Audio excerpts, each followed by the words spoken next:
ርዕዮት ሚዲያ የንጹሃንና የግፉዋን ድምጽ።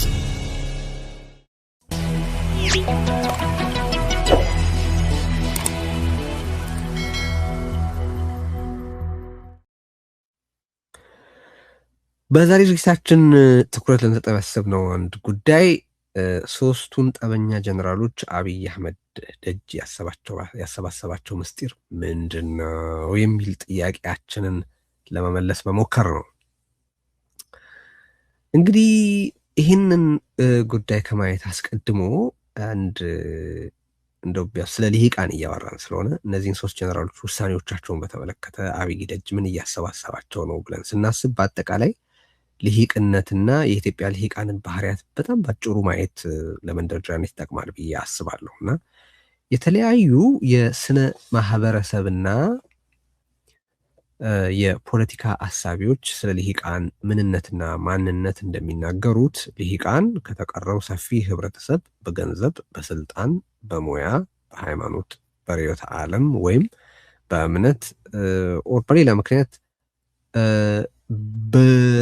የተለየ ፕሪቪሌጅ ያላቸው የተለዩ የሚልቁ እና ወይም ያላቸው ስሙልኝ ማለት በሃይማኖት እና ወይም በፖለቲካ ስልጣን እና ወይም ወዘተረፈ ያለ ምክንያቱም በሁሉም ሊሆን ላይሆን ስለሚችል በአንድም በሌላ መንገድ በቁጥር በእጅጉ በሚበልጧቸው ዜጎች ህይወት ላይ ቀጥተኛ የሆነም ያልሆነም ተጽዕኖ የሚያሳድሩ ውሳኔ የሚወስኑ አነስተኛ ቁጥር ያላቸው የህብረተሰብ አባላት ናቸው። እንደነ ማክስ ዌበር ያሉ ይህንን የኢሊት ቲዮሪ በተመለከተ ተጽዕኖ ያደረጉ በቀጥታም ያንን ጉዳይ በተመለከተም ዲል ባያደርግ ማክስ ዌበር ግን ከዛ በፊት ከሱ በፊት የነበሩ ልዩ ልዩ አሳቢዎችም ስለ ኢሊት ይጽፋሉ። አንዳንዶቹ ለምሳሌ ይሄ በማናቸው ማህበረሰብ ሊቀር የማይችል ነገር ነው። ዴሞክራሲ ባለበት ከሞላ ጎደል የዳበረ ዲሞክራሲ አለባቸው በሚባሉ ሀገራት እንኳን እንደዚሁ ሩሊንግ ኢሊት የሚባለው ከሚገባው በላይ ገንዘብ የያዘ ከሚገባው በላይ በፖለቲካ ስልጣን ውስጥ ያለው ኮኔክሽን የያዘ ስልጣን የያዘ ለአጠቃላይ ለምርት ሂደት ለሀብት ለቴክኖሎጂ ቅርብ የሆነ ኢሊት መፈጠሩ የማይቀር ነገር ነው። በቃ ይሄ ሰዋዊ የሆነ ክስተት ነው የሚሉ አሉ። የነኚህ ልሂቃን ጥራትና የኃላፊነት ስሜትም የምልዓተ ህዝቡን ህይወትና እጣ ፈንታ ሊያከፋውም ሊያሳምረውም ይችላል። አብይ አህመድ የእስከዛሬ የስልጣን ዘመኑ በማያሻማ ሁኔታ ያረጋገጠልን እውነት ቢኖር የደምና የጦርነት ወልፈኝነቱን ነው። ይህንን ደግሞ ለማሳካት ከልዩ ልዩ ልሂቃን ጋር አሰላለፉን እየለዋወጠ የፈረቃ ፍጅት ማካሄድ አይነተኛ ስልቱ መሆኑንም እናውቃለን። ዛሬ የምናነሳበትን ምክንያት ይሄ ነው። ሌላ ከሱ ጋር የሚሰለፍ ልሂቅ አግኝቷል ወይ? ሌላ ከሱ ጋር የሚሰለፍ ስብስብ አግኝቷል የሚለውን ጥያቄ እንድንጠይቅ ስለሚያደርግ ነው። አብይ አህመድ መጀመሪያ ሲመጣ በኢትዮጵያ ውስጥ በልዩ ልዩ ብሔሮች ውስጥ ያሉም ሆነ ራሳቸውን ኮታንኮት ኢትዮጵያኒስት ነን የሚሉ ልሂቃን በሰብአዊና ዲሞክራሲያዊ መርሆች ላይ ተመስርተው ፍትህን እሴት አድርገው ከዚያም የህዝብ ለህዝብ ግንኙነትና ዘላቂ ጥቅምን ታሳቢ አድርገው በአጠቃላይ የሀገሪቱን ጥቅም ወይም ኢንላይትንድ ሰልፍ ኢንትረስት አኳያ መዝነውና በይነው ከወሰኑት የተሻለ ውሳኔ ላይ ሊደርሱ ይገባቸው የነበሩ የኢትዮጵያ ልሂቃን እንዲህ ባለ እውነትና ብስለት ባለፈበት አልፎ የማያውቅ አንድ ተራ አጭበርባሪ መጫወቻ መሆናቸው የእርሱን ስለት ሳይሆን የእነርሱን በጥላቻ መታወርና መዶልዶም ቁልጭ አድርጎ የሚያሳይ ነው ባይ ነኝ። ያው ልሂቃን ሁሉ ሊቃውንት አይደሉምና መላቅ በገንዘብ ሊሆን ይችላል፣ በዝና ሊሆን ይችላል፣ ለስልጣን ባለ ቅርበት ሊሆን ይችላል፣ በራሱ በስልጣን ሊሆን ይችላል፣ በእውቅና ሊሆን ይችላል ወዘተ። ሰሞኑን ዛሬ ይህንን የኢሊት ጉዳይ አንስተን እንድንነጋገርበት ምክንያት የሆነው እንዳልኩት አብይ አህመድ የፈረቃ ፍጅቱን ሊያካሄድ ሲፈልግ ከዚህ ወይም ከዛ ኢሊት ጋር እየተባበረ ነው ሌላውን የሚመታው ሌላውን ህዝብ የሚፈጀውና አሁንም ሌላ መጠቀም የሚሆን ኢሊት በአብይ ዙሪያ እየተሰባሰበ ነው ወይ የሚል ጥያቄ የሚያስነሱ ነገሮች እያየን ስላለ ነው። ዛሬ እንዲሚያባብለን እርስ በርስ የማይጣጣሙ ፈጽሞ አሁን ግን በየፊናቸው የአብይ አህመድን አገዛዝ ለማገልገል እየተወዳደሩ ያሉ የሚመስሉ ሶስት ጠበኛ ተጋሩ ጀነራሎች ናቸው። እነሱም ጀነራል ጻድቃን ገብረትንሳኤ፣ ጀነራል ሳሞራ የኑስና ጀነራል ዮሐንስ ገብረ መስቀል ወይም መንጋግ ናቸው።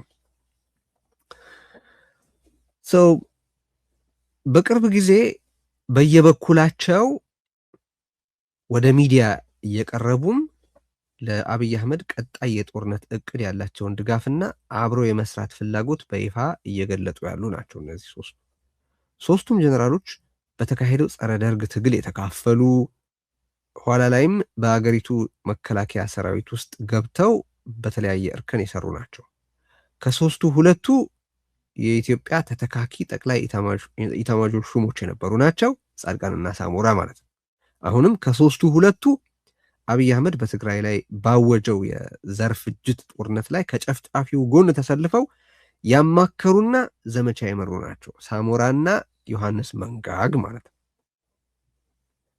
ከቅርብ ጊዜ ወዲህ ታዲያ እነዚህ ሶስት ጠበኛ ጀነራሎች በመገናኛ ብዙሃን እየቀረቡ በትግራይ ላይ ጦርነት እንዲታወጅ አብይ አህመድ የኃይል እርምጃ እንዲወስድ ድንበር ዘለል ውጊያ ለማካሄድ የሚያስችል በቂ የሆነ ግራውንድ እንዳለ ወዘተረፈ እየቀሰቀሱ በአብይ አህመድ ፊት ትኩረት ለማግኘት እርስ በርስ እየተወዳደሩ ያለ ይመስላል። ሶስቱም በሚሰጧቸው ቃለ ምልልሶች ለአገዛዙ ያላቸውን ጠቀሜታ ለማጉላትና በአብይ አህመድ ዘንድ ተቀባይነት ለማግኘት ሲጥሩ አስተውለናል። ዮሐንስ መንጋግ እንዲያውም መንግስት ይላከኝና ልዝመት እስከ ማለት ደርሷል። ይሄ ማለት እንግዲህ አብይ አህመድ በአሁኑ ወቅት ቀጣዩ ጦርነት ላይ የሚያሰማራቸው ወንጀል የሚያስፈጽማቸውና የሚጋራቸው እንዳሻው የሚያዛቸው የካበተ ቂምና ልምድ ያላቸው ትግራይ በቀል ጀነራሎች ያገኘ ይመስላል ማለት ነው። እዚህ ላይ እንግዲህ ጥያቄዎቹ እነዚህ እርስ በርስ ፈጽሞ የማይከባበሩ ጀነራሎች በአብይ አህመድ ዙፋን ዙሪያ የሚያንዣብቡትና ያሰባሰባቸው ምስጢር ምንድን ነው? በእርግጥ የእነዚህ ጀነራሎች ከአብይ ጋር መሰለፍ ስለ ትግራይ ህዝብም ሆነ በአጠቃላይ ለኢትዮጵያ ህብረተሰብ የሚፈይደው ነገር አለ ወይ የሚለው ጥያቄ ነው።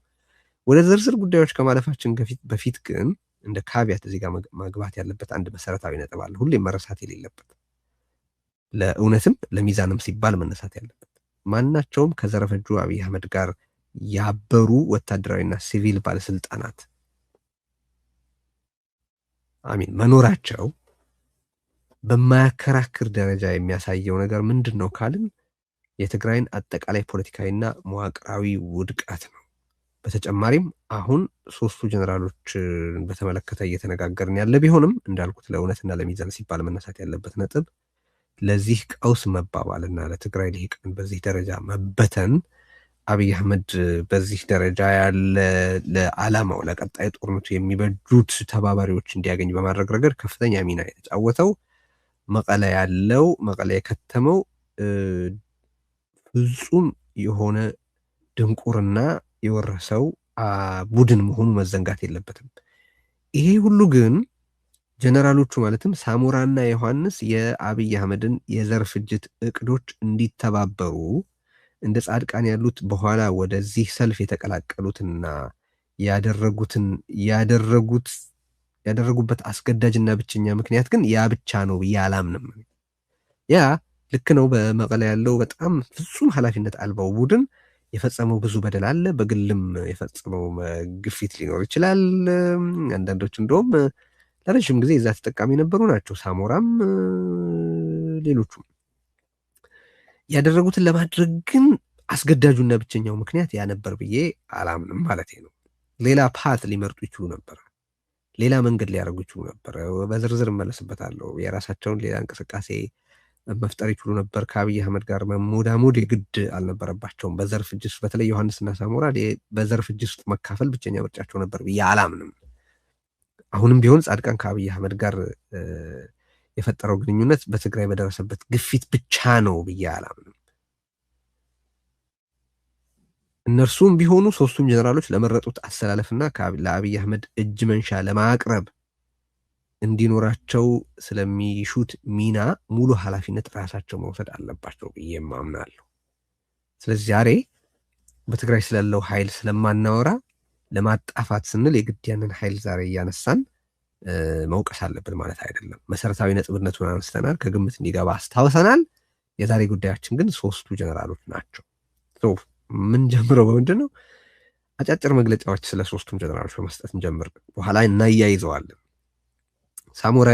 በሳሞራ እንጀምርና ሳሞራ የኑስ ኢታማዦር ሹም ሳለ ህገ መንግስቱና የመከላከያ ህግጋትና ደንቦች ከሚፈቅዱት ውጪ ደጋግሞ በፖለቲካዊ ጉዳዮች ውስጥ መረን የለቀቁ አስተያየቶችን ይሰጥ የነበረ የትግራይ ህዝብና ህወሓት አዎን አንድ ነው በማለት ለዘር ፍጅት ኃይላት ተረክ ግብአት ያዋጣ ግለሰብ ነው። ሳሞራ አብይ አህመድ ወደ ስልጣን እንዲመጣ በእጅጉ የተባበረ፣ ለዚህም ውለታው በአብይ አህመድ በክብር የተሸኘ፣ ስልጣኑን ተላልፎና ተጠቅሞ ያከማቸው ሀብት ያልተነካበት የከራረመ የዘረፈጁ አገዛዝ አጋር ነው።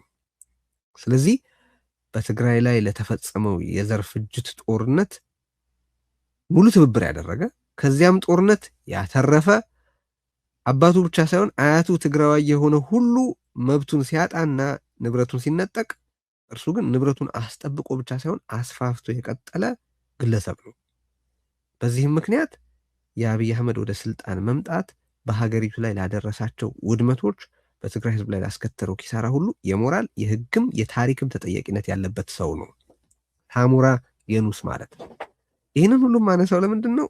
በተለይ ሳሞራና ዮሐንስ አሁን የሞራል መምህራን መስለው ለመታየት የሚያደርጉት አጸያፊ የሆነ ጥረት ስላለ እሱ ሀይ መባል ስለሚገባው ነው።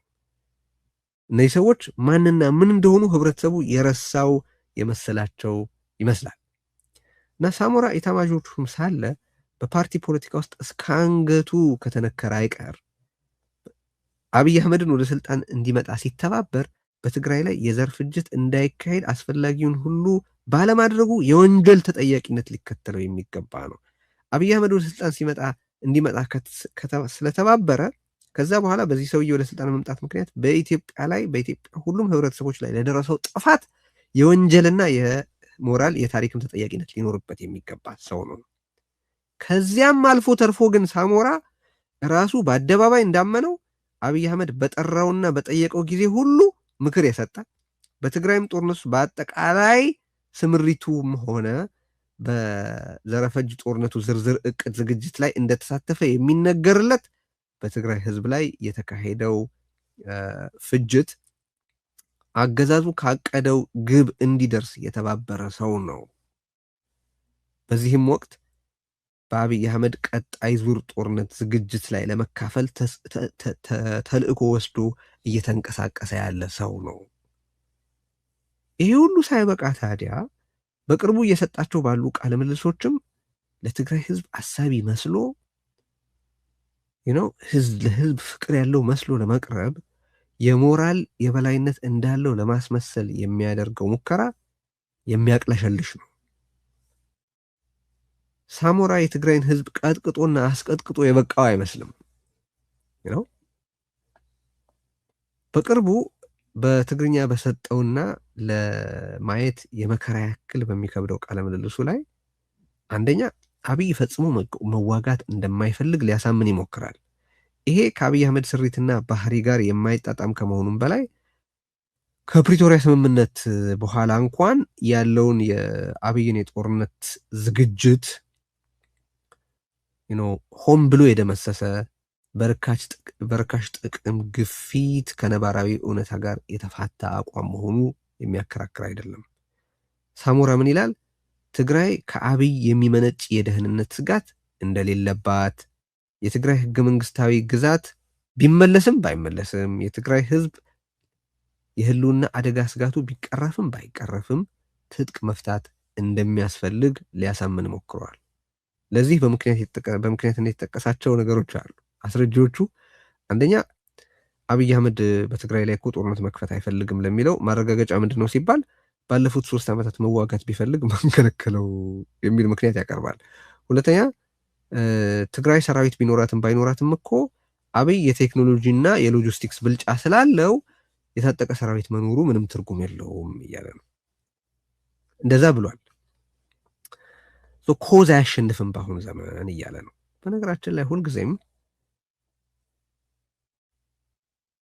በደርግና በህወሓት መካከል የሎጂስቲክስ እና የቴክኖሎጂ ተመጣጣኝነት አልነበረም። የየዘመኑ ቻሌንጅ ነው። የየዘመኑ ቻሌንጅ በዘመኑ አእምሮዎች እንዲፈታ መሆኑ ነው እንጂ ይሄ ሳሞራ እንደሚሰብከው አብይ አህመድ ድሮን ስላለው ዝም ብላችሁ እንደ ባሪያ ተገዙለት የሚል የራሱን ባርነት የህዝብ ለማድረግ የሚካሄድ ሙከራ ብቻ ነው ሊሆን የሚችለው። ሳሞራ በተናገረ ቁጥር እኔ ወደ ሀሳብ የሚመጣው የመጀመሪያው ነገር መለስ ዜናዊ እንዲህ ያለውን አቅምና አእምሮ ቢስ ነበር ወይ ለዚህን ያህል ጊዜ ኤታማዦር ሹም አድርጎ የቆየው የሚል ነው። ግን ወዲያው ምን ትዝ ይለኛል፣ እነዚህ ለካ ዋናዎቹ በመለስ ያስመረጡት መገለጫዎቹ ናቸው የሚለው ትዝ ይለኛል። ሳሞራ ኤታማዦር ሹም ሆነ ለረዥም ጊዜ የቀጠለው አቅምና አእምሮ ስለሌለው ነው።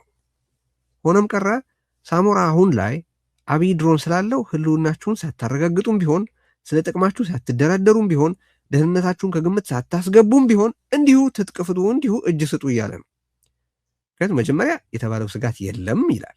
የተባለው ስጋት የለም ማለትም አብይ አህመድ በትግራይ ላይ ስጋት አይደለም ይላል። ይሄ የአብይ አህመድ ባህሪ አይፈቅደውም ብቻ ሳይሆን የእስከዛሬ ድርጊቱም አይደግፈውም። የአብይ አህመድ ድርጊት ዛሬ ስለ መቀለው ኃይል አናወራም ብያለሁ እንጂ ያ የመቀለው ኃይል የራሱ ነገሮቹ እንዲወሳሰብ የራሱ ሚና እንዳለው ግልጽ ነው። ግን አሁን ሁሌ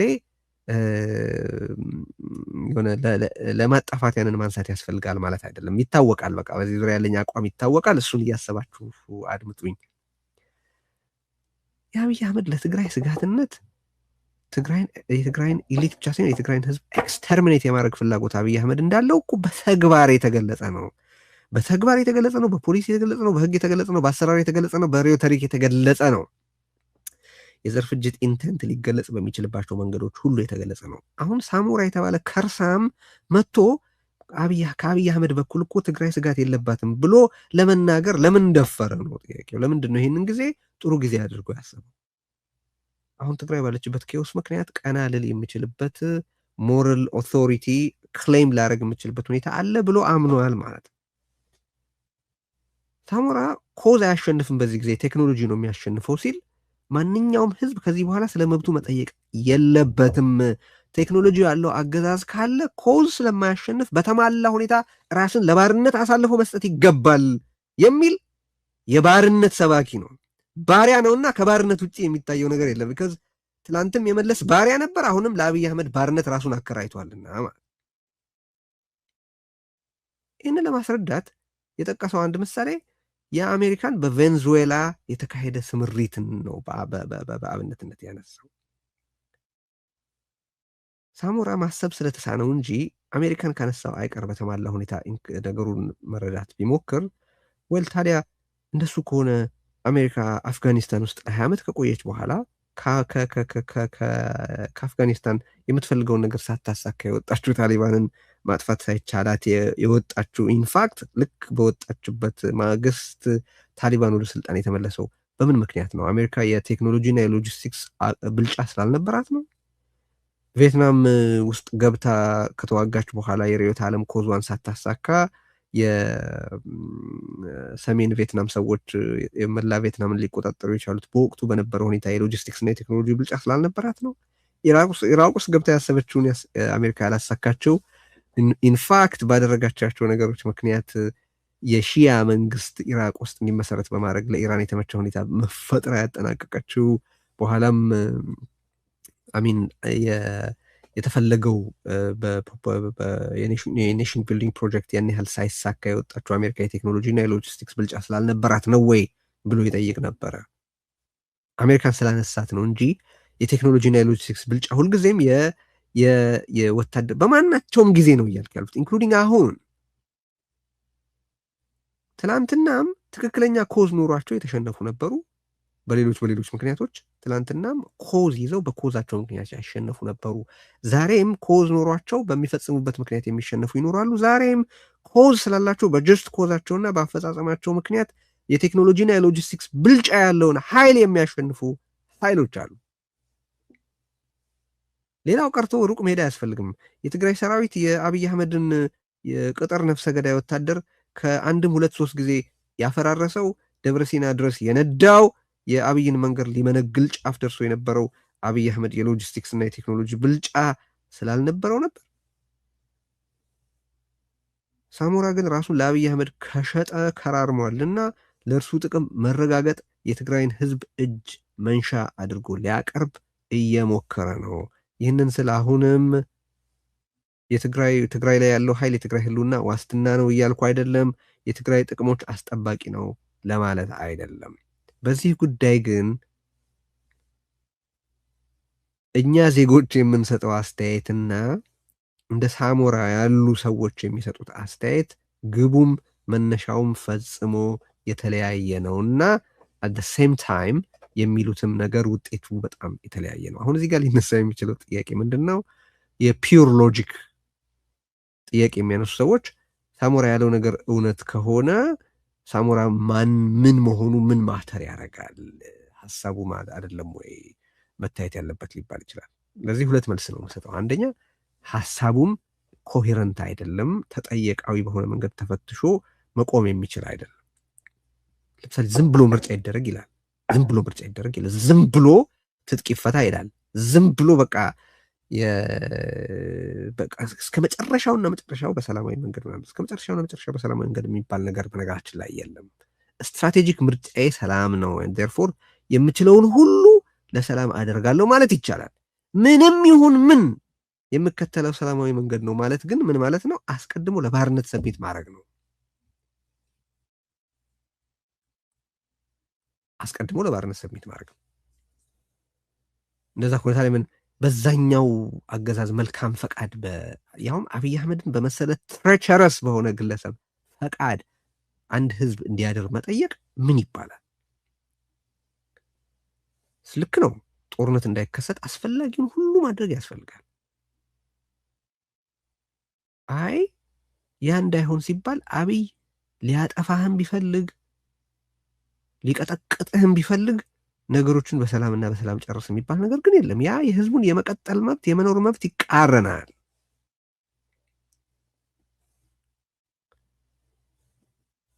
በዛ ቃለ ምልልስ ሳሞራ ምን ይላል? ስለ ሻዕቢያም ያነሳል፣ ስለተፈጠረው ጥምረት ያነሳል፣ ስለ ተጠያቂነትም ጉዳይ ያነሳል። ሻዕቢያን ከሻዕቢያ ጋር መጣመር ለምን ስህተት እንደሆነ ሲያብራራ ሻዕቢያ ለትግራይ ህዝብ ያሰበበት ጊዜ የለም። ሻዕቢያ ለትግራይ ህዝብ ያሰበበት ጊዜ የለም ብቻ ሳይሆን ግቡ የትግራይን ህዝብ ማጥፋት ነው ይላል። ያ that's true። ምንም እዚህ ላይ እኔ ልዩነት የለኝም። የአብይ አህመድስ ነው ጥያቄ። አብይ አህመድስ ለትግራይ ህዝብ ያሰበበት ጊዜ አለ ወይ? አብይ አህመድስ የትግራይን ህዝብ ከሚጎዳ ተግባር የተቆጠበበት ጊዜ አለ ወይ? ይህንን የፕሪቶሪያ ስምምነት መፈረምን እንኳን በዝግታ የትግራይን ህብረተሰብ ለማሟሟት አይደለም ወይ የተጠቀመው? ስለ ጽምዶ ያወራል ሳሞራ። ያ ጽምዶ በጣም አክሳሪና አውዳሚ ጥምረት ነው ብዬ ነው የማምነው እኔ። ነገር ግን ኢኮሊ አብይ አህመድ የሻዕቢያን ሰራዊት ከትግራይ ግዛቶች የማስወጣት ሚናውን ተወጥቷል ወይ? የትግራይ ግዛቶችን ከሻዕቢያ ነፃ የማድረግን በተመለከተ ሲጠየቅ ኢንፋክት መከላከያን በማስወጣት እዛ አካባቢ ለመስራት የሞከረው ቁማር ምንድን ነው? እርስ በርስ ሲፋተጉልኝ እኔ አድቫንቴጅ ወስዳለሁ ብሎ ነው ያንን ያደረገው እንጂ የመንግስትነት ግዴታውን ተወጥቷል ወይ? የፕሪቶሪያ ስምምነት በታማኝነት ፈጽሟል ወይ? የፕሪቶሪያ ስምምነት ላለመፈጸሙ አብይ የነበረውን አፍራሽ ሚና የኤርትራን ጦር ባለማስወጣት በአካባቢ ሊጫወት ያሰላውን ቁማር በተመለከተ ሳሞራ ተስቶት አያወራም። ምክንያቱም ባሪያ ነው። ስለ ምርጫ ነው ሊያወራ የመጣው። ሳሞራ በትግራይ ላይ የፈጸመውን የአብይ አህመድ የፈጸመውን የዘር ፍጅት ደግፎ መቆሙ ዓመታትን ያስቆጠረ ስለሆነ አሁን የሚያደርገውን የቤተ መንግስት ሽርጉድ አስገራሚ ላይ ያደርገው ይችላል። ነገር ግን ሳሞራ ራሱን አሁን የስትራቴጂክ ኢንሳይት እና የሞራል ትዕምርት አድርጎ ለማቅረብ መሞከሩ ግን የሚያቅለሸልሽ ነገር ነው። ዝም ብሎ ሊታይም አይገባም። ነገሩ ሞራላዊ ብቻም አይደለም። በሳሞራ በኩል እየተናገረ ያለው አብይ አህመድ ስለሆነ ነው ዛሬ ጉዳይ የምናደርገው። ምክንያቱም ምንም ይሁን ምን ዝም ብላችሁ ምርጫው ተሳትፎ እየተባለ ነው። እንደዛ ብሎ አንድ ዜጋ ሜሪት ያለው አርጊመንት ሊያቀርብ ይችላል። በነገራችን ላይ ዜጋ ሲሆን መነሻውም ግቡም ኢንተንቱም የተለየ ስለሆነ ሁለተኛ ቅድም ላነሳሁት ነጥብ ሳሞራ ምንም ይሁን ምን ሀሳቡ አይደለም መታየት ያለበት ለሚለው ማቀርበው ሁለተኛ ነገር ሳሞራ ሀሳቡ እንዲታመን እየጠቀሰ ያለው ልምዱን ነው፣ ክሬዲቢሊቲውን ነው። እንደዛ ከሆነ ክሬዲቢሊቲው ተገቢ ሰብጀክት ማተር ይሆናል ማለት ክሬዲቢሊቲ የለውም መባሉ ግድ ይሆናል ማለት ነው።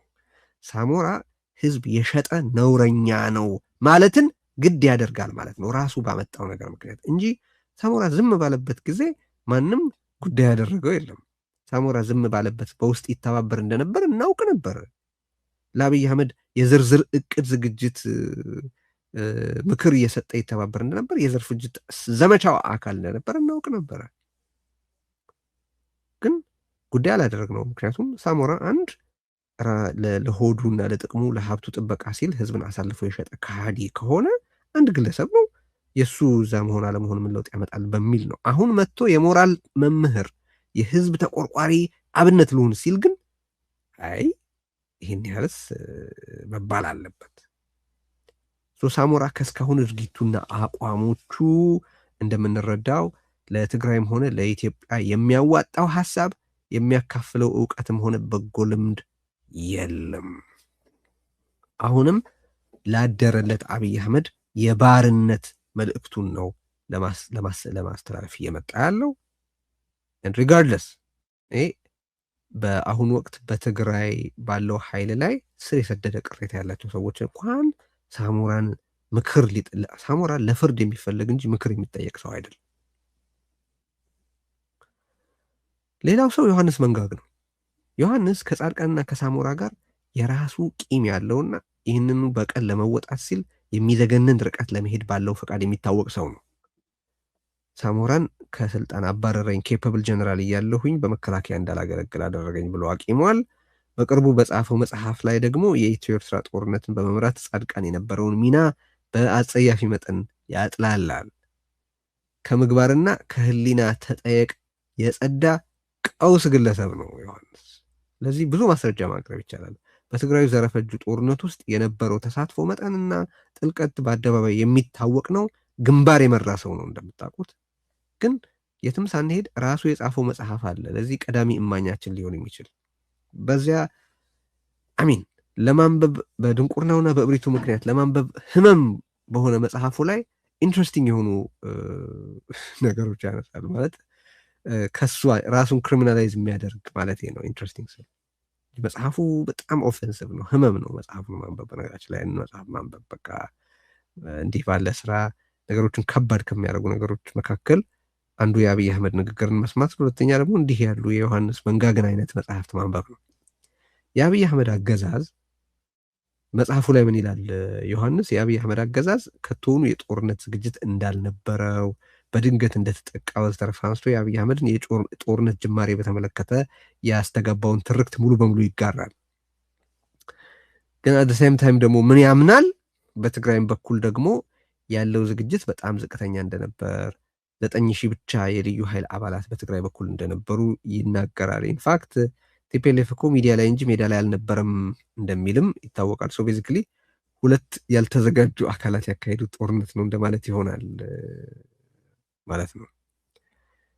የአብይ አህመድን ለጦርነት አለመዘጋጀት በተመለከተ ታዲያ የሚሰጠው ሀሳብ በጣም አስቂኝም አስገራሚ የሚያደርገው የዚህ የመረጃ ምንጩ ዶክተር አብርሃም በላይ መሆኑን መግለጹ ነው።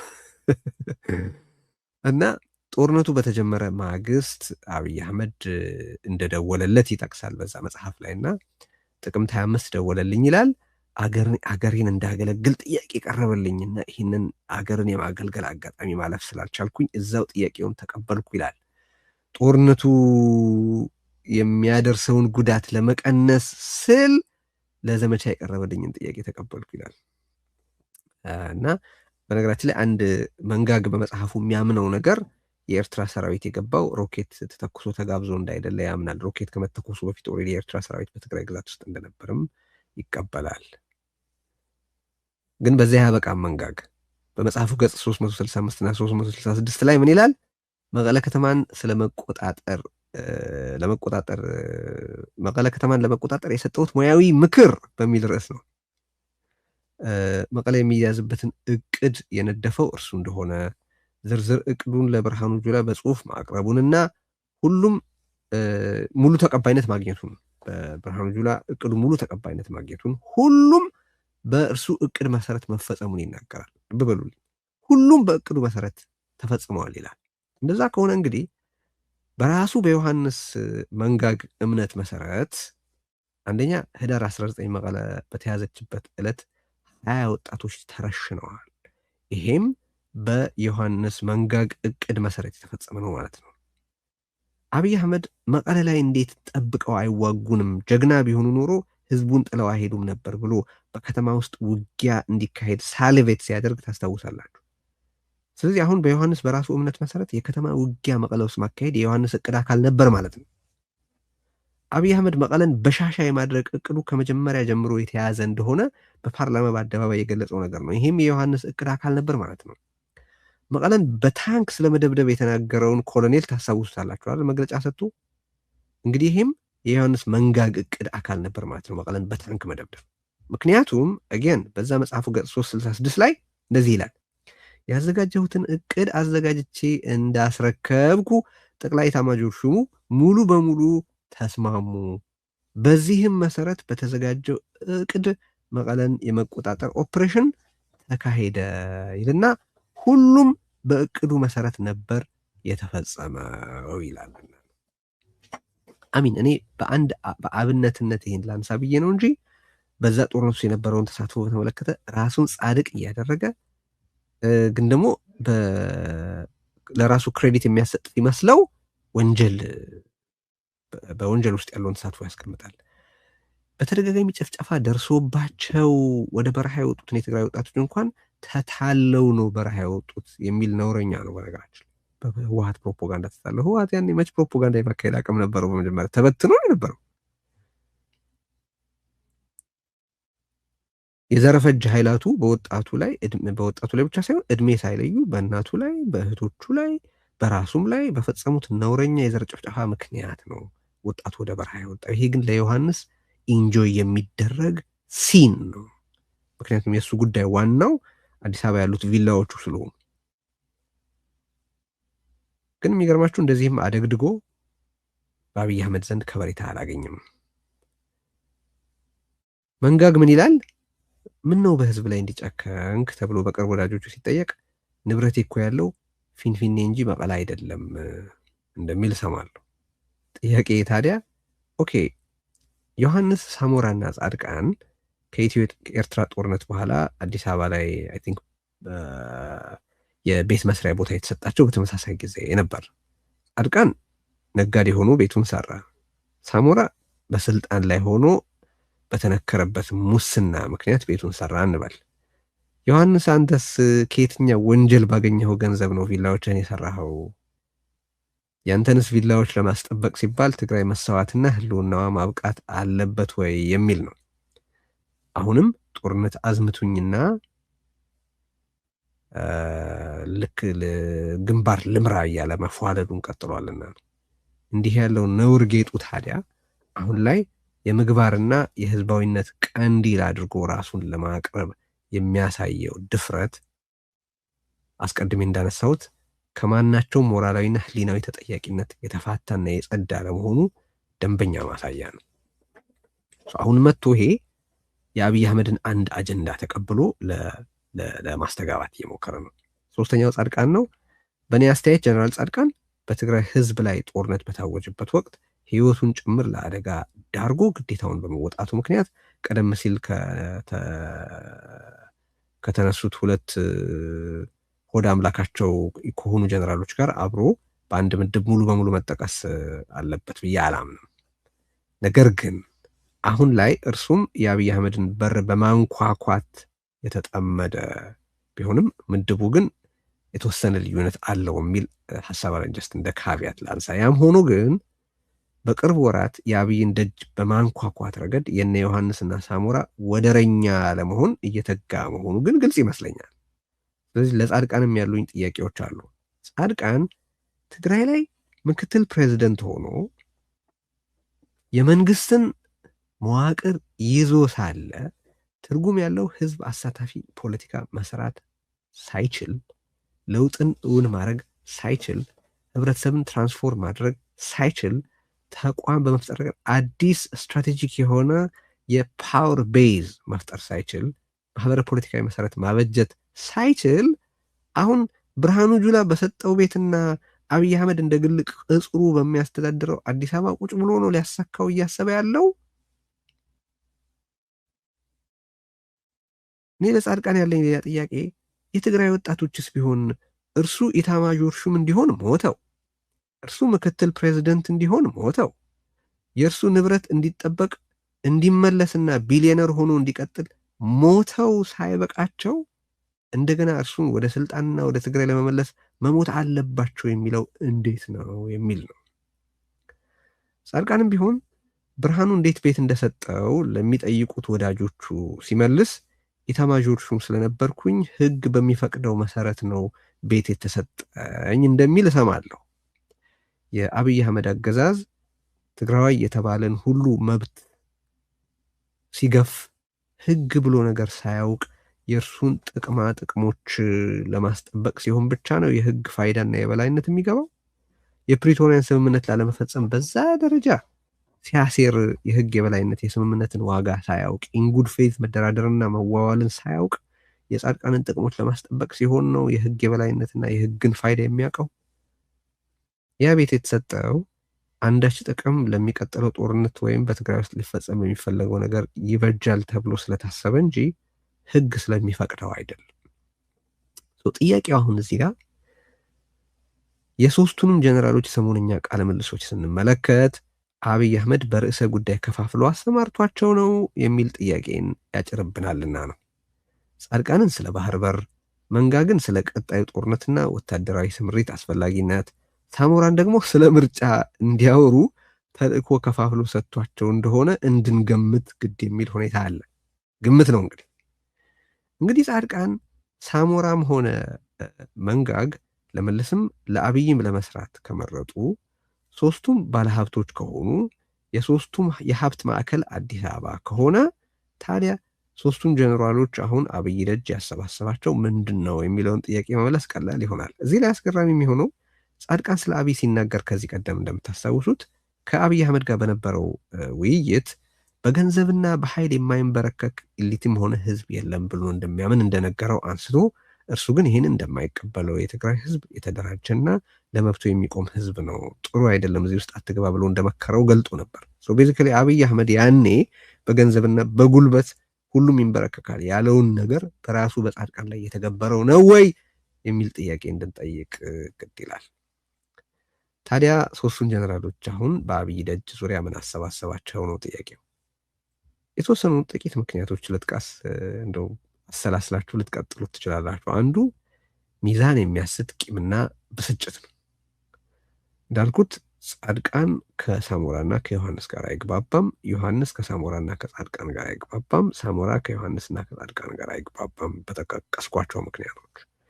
አሁን እንግዲህ አብይ አህመድ ሁሌም የማይግባቡ ግን አንድ በጎ ያልሆነ ዓላማ ያላቸውን ሰዎች ማስተባበር ወይም ኃይላት ማስተባበል የቆየ ልማዱ ነው። ቀለበት ይሆናል ሁሉ ቢካዝ ዋናው የእሱ ግብ ህዝብ መፍጀትና ስልጣኑን ማስጠበቅ ነውና።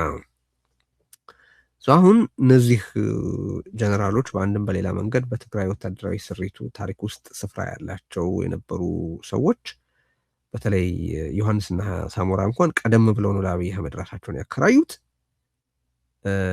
ጻድቃን ራሱ አሁን አዲስ አበባ ከደረሰ በኋላ እነዚያን ጥሪዎች ባያደርግና ሌላ ፓዝ ቢከተል አይ ቲንክ በትግራይ ጦርነት ውስጥ የሰራው ታሪክ መጉላት ያለበት መከበር ያለበት ነው ብዬ ነው ማምነው።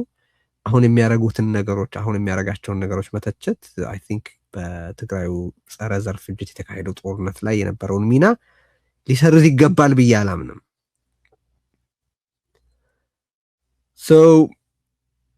ምንድን ነው ግን ያሰባሰባቸው ካለን አንዱ ሚዛን የሚያስት ቂምና ብስጭት ሊሆን ነው በአይነኝ። ሁለተኛው የሚጠበቅና የሚስፋፋ ሀብትና ንብረት ነው። ሶስተኛ አይ ቲንክ ሶስቱም የሚጋሩት ጸረ ሻዕቢያ አቋም ነው።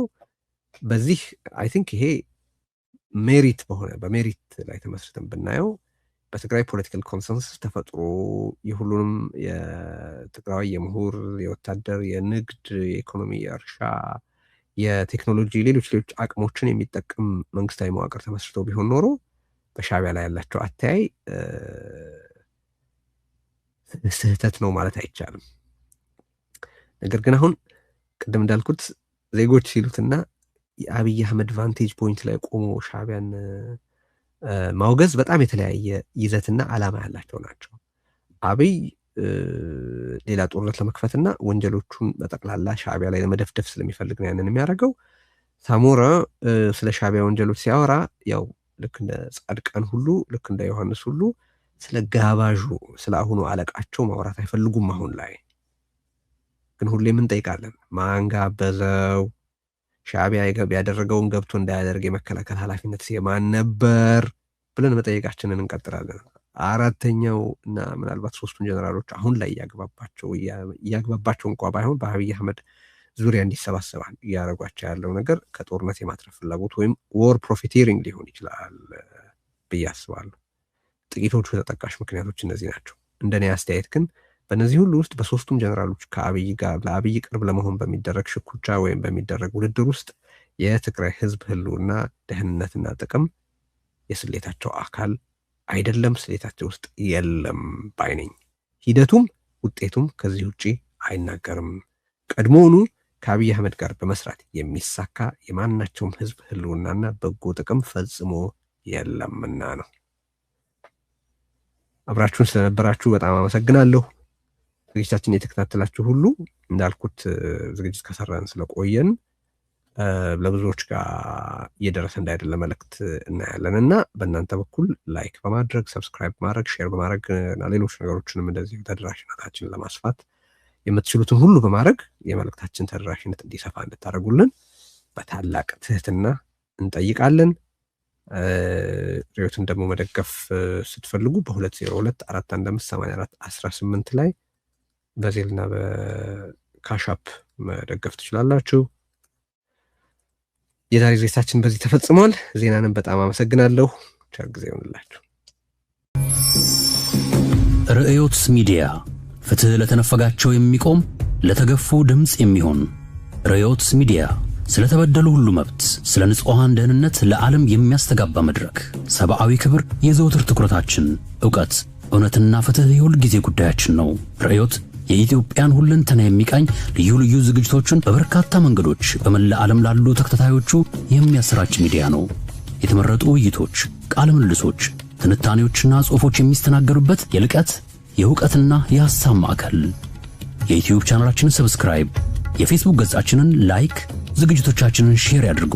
ሱፐር ቻትና ሱፐር ስቲከር በመግዛት ድረገጻችንን www.riyot.median በመጎብኘትና ዶኔት የሚለውን በመጫን በአንድ ጊዜ ወይም በቋሚ ወርሃዊ አስተዋጽኦ ርዕዮት ሚዲያን ይደግፉ። www.riyot.media። በተጨማሪም በዜል ወይም በካሻፕ ለሚቀላችሁ በስልክ ቁጥራችን 202-415-8418 ርዕዮትን ይርዱ። 202-415-8418 የዜልና የካሻፕ አድራሻችንም ነው። የእርስዎ የሆነውን ርዕዮት ይበልጥ እንዲመነደግ የበኩሉን ያድርጉ። ለህሊና፣ ለታሪክ፣ ለሕግ ተጠያቂነት እንሰራለን። ርዕዮት ሚዲያ የንጹሃንና የግፉዋን ድምጽ።